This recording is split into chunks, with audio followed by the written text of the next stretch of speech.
One pale spot on your skin, and your entire life becomes a living death. In the chill of an English morning in the year 1268, a man named William glimpsed a patch of discolored skin blossoming like a ghostly mark upon his forearm, silent and painless, yet pregnant with horror beyond imagining. The first visible omen of a disease that would strip him not only of flesh and features, but of his very humanity. Leprosy, now known as Hansen's disease, is a name woven through 4,000 years of terror, whispered in ancient Sanskrit texts and echoing in medieval chronicles, the specter of a forbidden plague that has haunted empires and faiths alike. Beneath its bacterial cloak lies a truth darker than any mere illness. This microscopic enemy, Mycobacterium leprae, does not merely attack the body. It systematically dismantles the human essence, leaving its victims watching as their own flesh betrays them, piece by piece, while the world recoils in dread. Unlike swift killers like the Black Death, leprosy is a slow-motion apocalypse, a living nightmare where the body decays but the mind remains cruelly lucid, forced to witness a personal downfall into social death and eternal exile. It is this blend of real historical horror, medical dread, and social damnation that makes leprosy one of the darkest secrets in history, a disease synonymous with both divine punishment and monstrous disfigurement. Today, as we peel back the layers of human fear, we'll trace the twisted journey of this ancient plague, from burial grounds littered with eroded skeletons to medieval hospitals ringing with prayers for salvation, and finally, to modern breakthroughs that offer hope, yet cannot fully erase the scars of centuries of terror. This is not merely a tale of pathogens and flesh. It's the story of how hidden truths about disease and humanity's deepest fears have shaped our laws, our faith, and our very idea of who deserves to belong. Stay with me as we explore a chapter of history so chilling that it still resonates in whispers of social contagion and the eternal fear of becoming the ultimate outcast. A leper. To understand the true terror behind leprosy, we must peel back the skin, quite literally, to reveal the hidden war waged within the human body, a war invisible yet devastating, where the microscopic agent known as Mycobacterium leprae emerges not as some mindless germ, but as a stealth predator that can lie dormant, silent, and patient for as long as 2 decades before it begins its slow-motion assault on flesh and nerves, making leprosy not simply an illness, but a forbidden plague that rewrites a person's very existence. Unlike fast killers like the Black Death, this disease creeps in shadows, sowing fear with lesions that seem harmless at first, a pale patch of skin, perhaps lighter or darker than the flesh around it. But those innocuous macules are a chilling omen, the opening act in a performance of unspeakable disfigurement.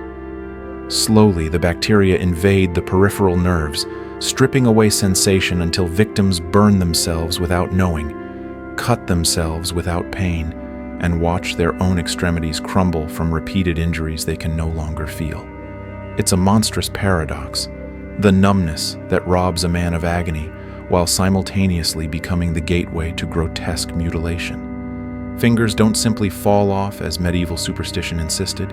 Instead, unnoticed trauma festers, infections spread, bones resorb, and what once was a hand becomes a twisted relic, an echo of humanity. The face, the very symbol of identity, does not escape this carnage as cartilage collapses, noses sink, and eyes lose their luster, leaving behind what chroniclers once called a leonine visage, a mask of sorrow and terror, a face both human and monstrous. And herein lies the deepest horror.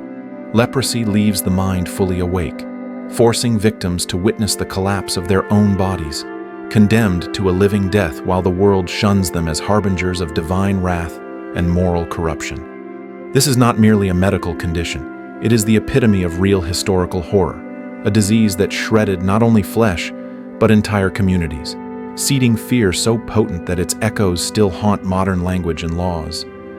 In the medieval world, this slow, merciless disintegration became one of humanity's darkest secrets, fueling myths of divine punishment and curses,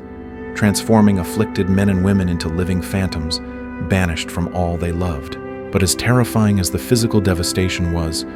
it was perhaps nothing compared to the abyss of isolation and loathing waiting for those marked by this ancient scourge, a truth that leads us deeper into the shadows of human history,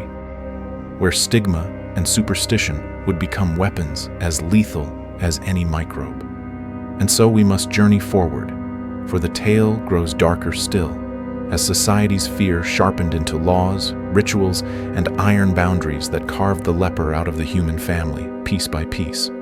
As the shadow of leprosy stretched across centuries, it became entwined not merely with flesh and nerve, but with the architecture of empires, faiths, and human fear, weaving itself into the very foundations of what would become some of the most enduring dark secrets in history. For the disease's journey from the ancient world into medieval Europe was a relentless tide carried along the arteries of conquest, migration, and commerce. It is believed that leprosy first arose in either East Africa or the Indian subcontinent, its presence etched into the bones of a 4,000-year-old skeleton uncovered in India, whose eroded features mirror those found centuries later in European burial grounds, a chilling testament to a plague that knows neither border nor time. Ancient texts such as the Vedas spoke of Kushta, an affliction of scaly, discolored skin, and though their language belonged to a distant epoch, the fear they describe feels eerily familiar, echoing in every era that followed. Greek physicians, among them Aretaeus of Cappadocia,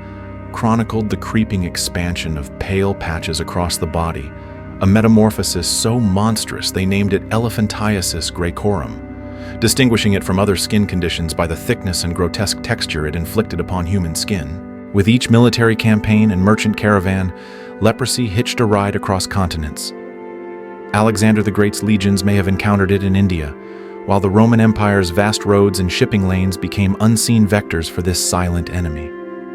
Even the mighty Constantine the Great, founder of Constantinople, was rumored in sacred texts and medieval art to have suffered from its ravages, though such tales remain tangled in myth and propaganda.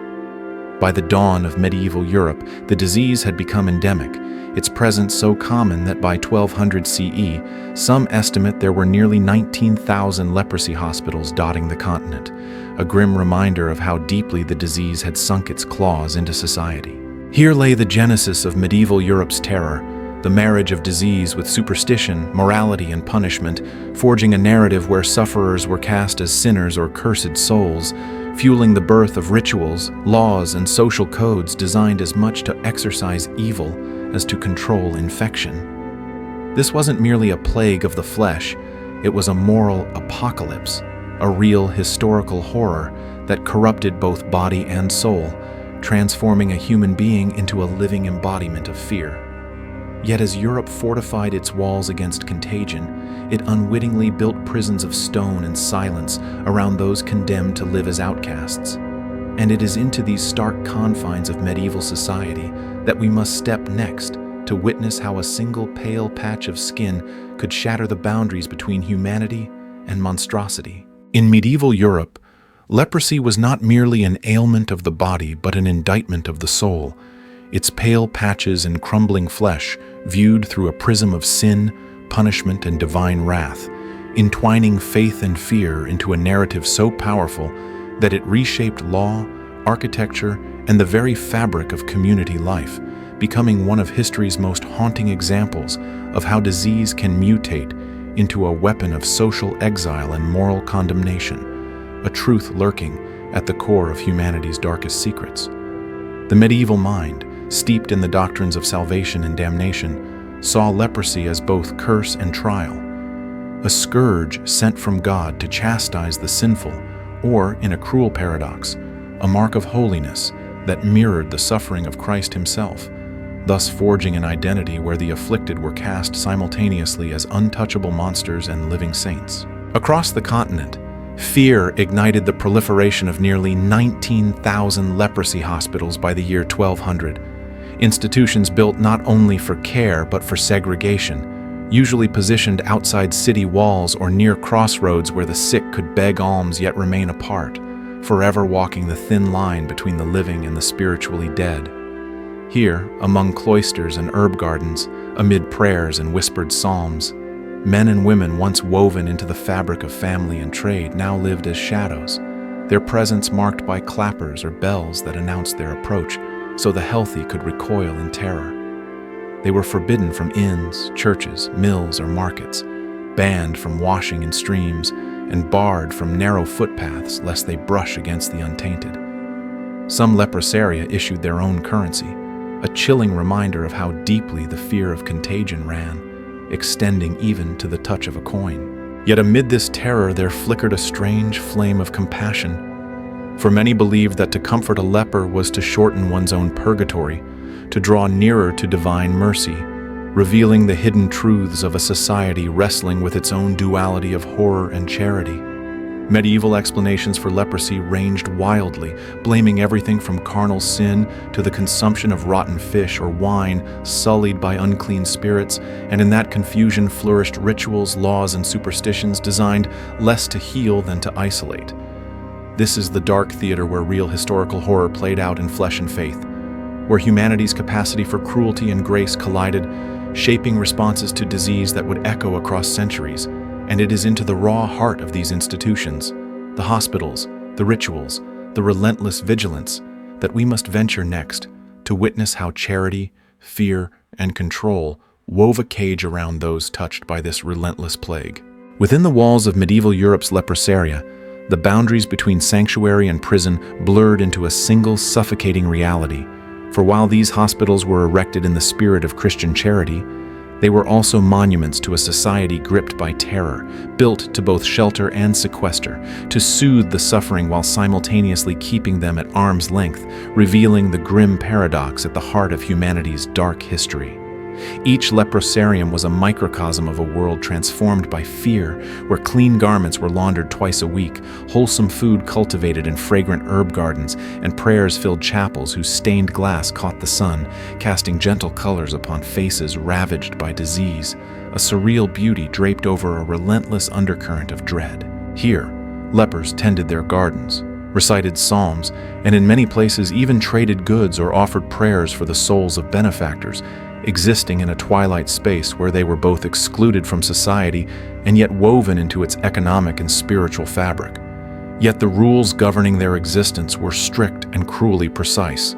They were forbidden to touch healthy persons, to share a meal, to enter churches through the same doors, or to drink from the same wells, condemned to carry clappers or bells as audible warnings of their approach, transforming every step into a public declaration of their damnation.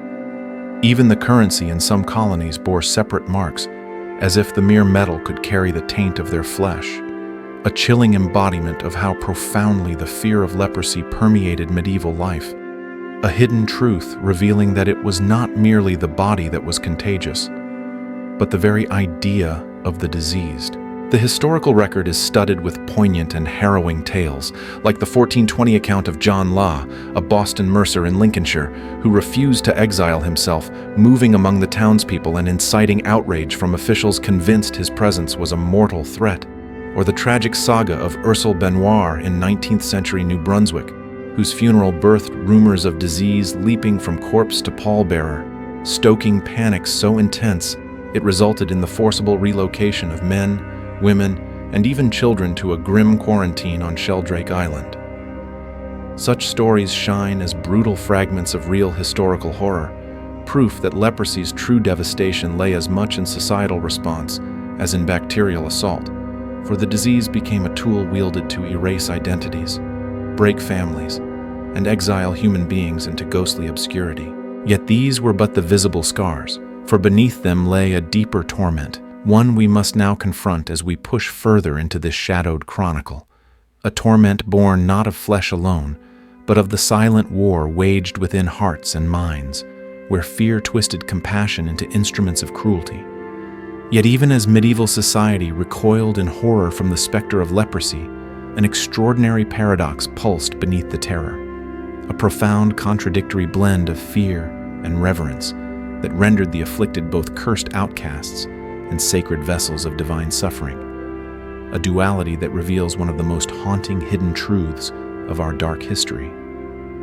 For while many recoiled from the sight of crumbling faces and gnarled hands, others gazed upon the leper and saw not a monster, but but a living echo of Christ's agony, believing that those who bore such unimaginable torment on earth would be granted swift passage into heaven, their suffering transformed into a sacred currency of salvation. This conviction spawned acts of remarkable compassion and devotion, driving wealthy patrons to endow hospitals and monasteries, convinced that charity toward lepers would shorten their own time in purgatory and draw them closer to divine grace.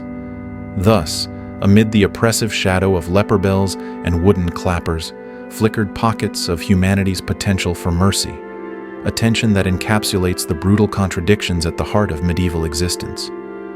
Religious houses and hospitals multiplied across England and Europe, designed as much for spiritual solace as for physical care, with chapels where hymns rose like fragile hope against the weight of despair, gardens fragrant with medicinal herbs tended by trembling hands, and communities of the sick striving to maintain dignity within the walls that confined them. These sanctuaries were often strategically built near crossroads and major routes, allowing lepers to remain marginally connected to society, to beg alms, or offer prayers for the souls of passing travelers, underscoring the delicate line they walked between isolation and involvement. Yet for all the hymns and prayers, the leper's life was ruled by iron restrictions and silent sorrow, forbidden to touch the healthy, to break bread with family, to wash in shared streams, or to walk narrow paths lest they contaminate the pure. It was a cruel truth that the very community sworn to protect them also became their jailer, binding them in spiritual rituals that masked the stark reality of exclusion. And this is the dark brilliance of leprosy's legacy. It forged not only walls of stone, but invisible prisons of faith and fear, crafting a society where compassion and cruelty danced hand in hand, creating echoes that would ripple far beyond the medieval age. But as we journey deeper, we must confront a seismic shift in this grim narrative, for history was about to be reshaped by an even greater terror. A plague so vast that it would alter humanity's very relationship with disease, leaving leprosy forever changed in its deadly shadow. And then, in the trembling corridors of history, there came a storm that would sweep across continents with a ferocity unmatched, a cataclysm so overwhelming that it would forever alter humanity's perception of sickness and death, casting even the terrors of leprosy into a new and chilling perspective, a plague known as the Black Death, an apocalypse that erupted between 1347 and 1350, slaughtering tens of millions, reshaping the very soul of medieval Europe, and carving new chapters into the chronicles of real historical horror. As the Black Death raged, terror seized the hearts of men and women, for here was a disease that struck with a savage swiftness leprosy never possessed, a pestilence that wiped out entire towns in days, leaving fields empty and cathedrals echoing with the silence of vanished congregations. In this inferno of fear, society's fragile understanding of contagion mutated into something sharper and more brutal, transforming how people viewed not only plague, but every disease lurking in the shadows, including leprosy, which now became doubly cursed, stigmatized as a possible harbinger of greater doom. The plague heightened suspicions of contagion to fever pitch, fueling harsh decrees, forced quarantines, and crueler laws that swept lepers deeper into isolation, forging new boundaries, both physical and spiritual. The same bells that once tolled to warn of lepers' approach now echoed in streets emptied by plague carts, the symbols of fear overlapping until disease itself became a single monstrous specter in the medieval mind. Yet amidst this horror, a paradox began to emerge. For just as Europe tightened its grip on the leprous, the very presence of leprosy began to mysteriously decline, its grip on the continent loosening even as society's terror deepened. Historians and scientists would one day puzzle over this strange retreat, speculating whether improved living conditions, changes in diet, or even the rise of tuberculosis, a fellow killer whose infection might somehow grant partial immunity to leprosy, played roles in the disease's dwindling numbers. But in the dark decades following the Black Death, one truth remained undeniable. Leprosy's fate had been inextricably intertwined with this greater catastrophe, reshaping not only its prevalence, but the way it would be remembered in the archives of dark history. And so, as the Black Death's shadow slowly receded, Europe found itself standing on the brink of a new age,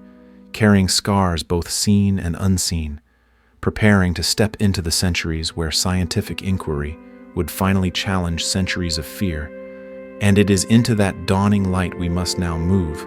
to discover how leprosy would confront the relentless march of modern medicine and the revelations that lay hidden in flesh and bone. In the centuries that followed the Black Death, a peculiar silence began to descend upon the story of leprosy in Europe,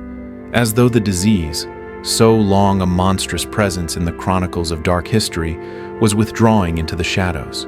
receding from the continent that had once built entire institutions to contain its threat.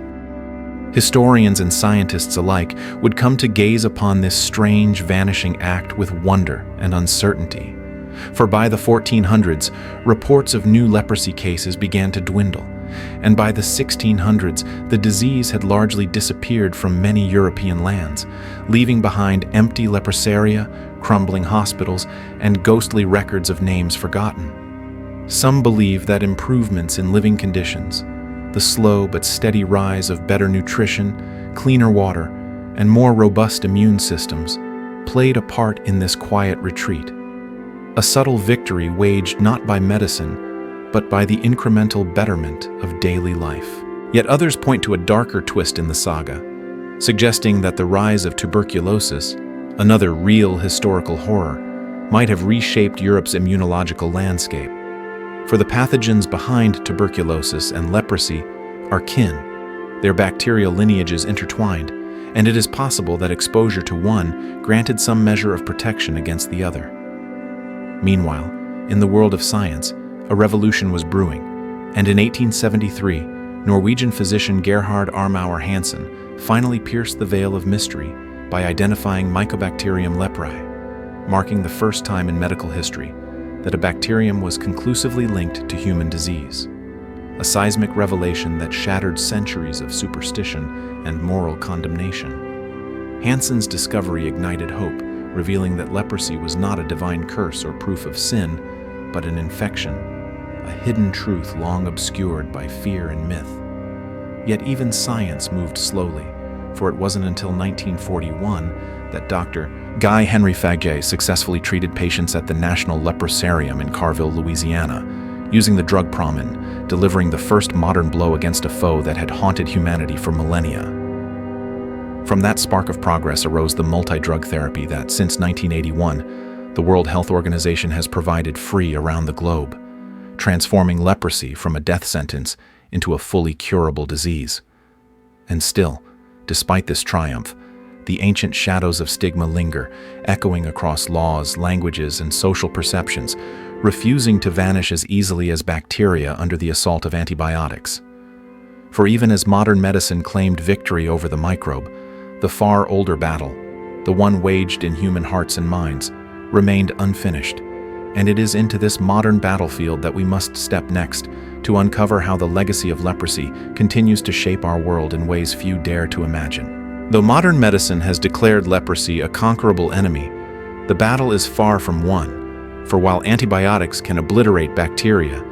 they cannot so easily dissolve the weight of centuries of fear, stigma, and silence,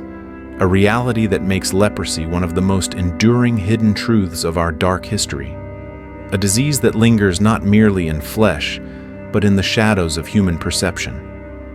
Each year, around 200,000 new cases of Hansen's disease are reported globally, a stark reminder that despite technological triumphs, this ancient affliction has not vanished into the pages of forgotten plagues.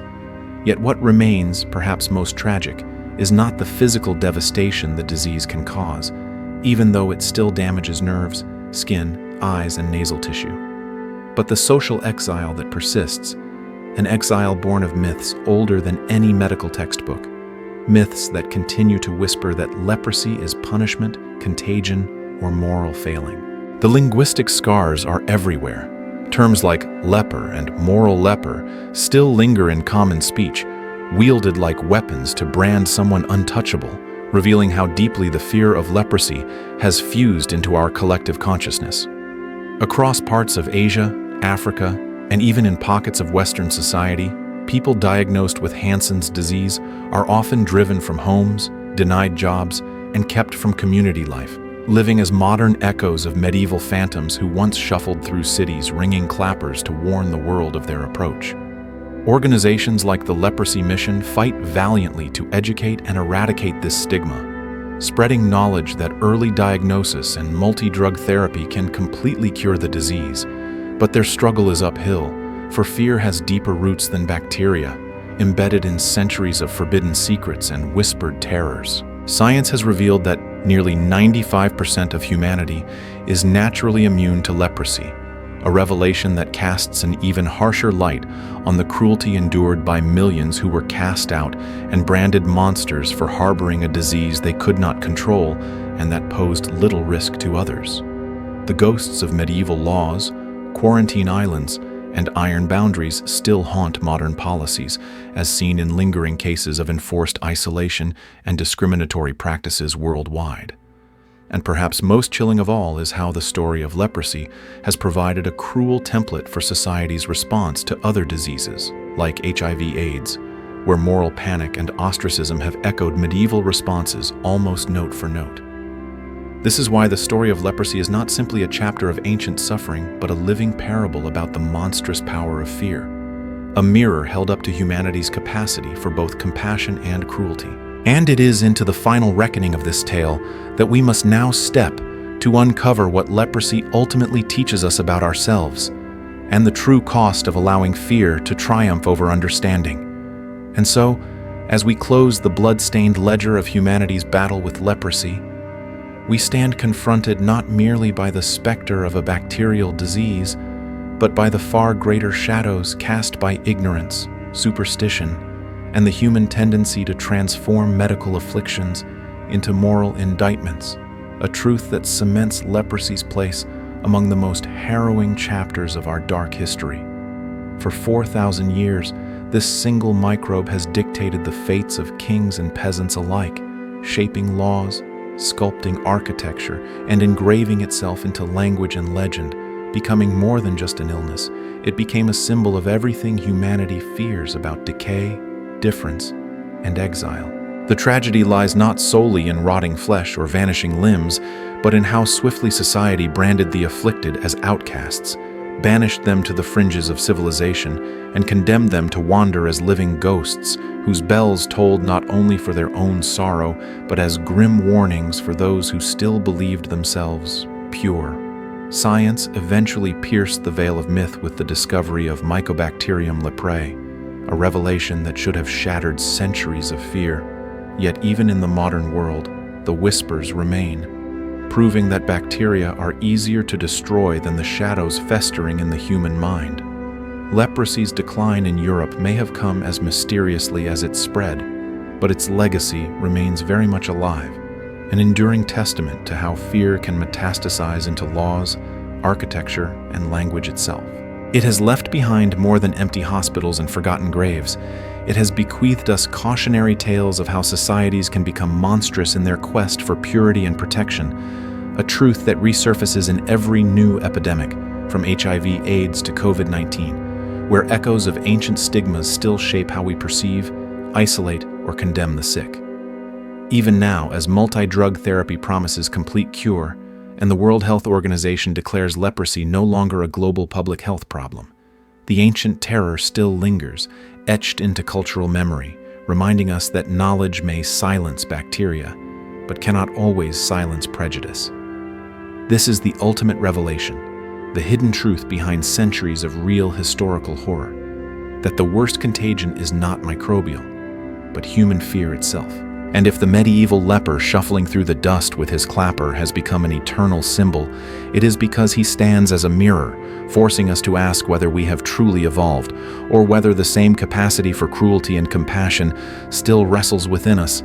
waiting for the next plague to decide which side will win. For in understanding leprosy's past, we arm ourselves against repeating its cruelties in the face of future plagues, and perhaps that is the most powerful lesson lurking in the shadows of this forbidden secret, that the real battle has never been only against disease, but against the darkness within ourselves. So perhaps the truest horror behind leprosy is not the disease itself, but the mirror it holds to our own humanity, revealing how swiftly fear can transform us into executioners of the innocent, how easily compassion can be eclipsed by the instinct to cast out those we deem different, a pattern that echoes still in how we treat the sick, the marginalized, the misunderstood. Yet if there is hope woven into this dark tapestry of hidden truths and real historical horror, it lies in our power to choose empathy over fear, knowledge over superstition, and unity over isolation. Let the story of leprosy remind us that no disease, no matter how terrifying, should ever steal from any human being their right to dignity, community, and compassion. And if this journey through the shadows of history has stirred something within you, if you feel the weight of these forgotten plagues and the urgency to ensure such cruelty never repeats, then I invite you to share your thoughts in the comments below. Tell me, do you believe we've truly learned from the past, or are we still haunted by the same shadows? If this tale has moved you, save this video, share it with someone who loves exploring the dark history of our world, and subscribe for more hidden truths waiting to be unearthed, because together we can ensure that no secret remains forgotten and no story, however dark, goes untold.